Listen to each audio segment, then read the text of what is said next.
दरवर्षीच दिल्लीच्या साहित्य अकादमीमध्ये बसलो असताना विविध भाषेतले जे लेखक एकत्रित होते, तिथे ग्रंथ महोत्सवाचा विषय निघाला. त्यावेळेला त्यांच्यात अशी चर्चा चालली होती की भारतातला सर्वात मोठा ग्रंथ महोत्सव जो दिल्लीत भरतो त्याला 1-2 वर्षामध्ये पुण्याचा महोत्सव मागे टाकेल ही परिस्थिती आहे. म्हणजे एवढ्या उत्तम पद्धतीनं एखादा कार्यकर्ता, एखादा ध्येयवादी पुरुष पुढे गेला की तो काय करू शकतो याचं उत्तम उदाहरण आहे.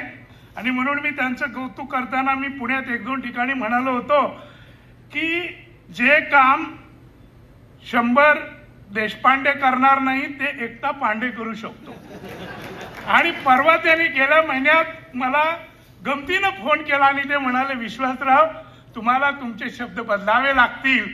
फक्त देशपांडे नव्हे, समोर अनेक जोशी कुलकर्णी असले तरी माझा स्ट्राईक रेट हाच आहे.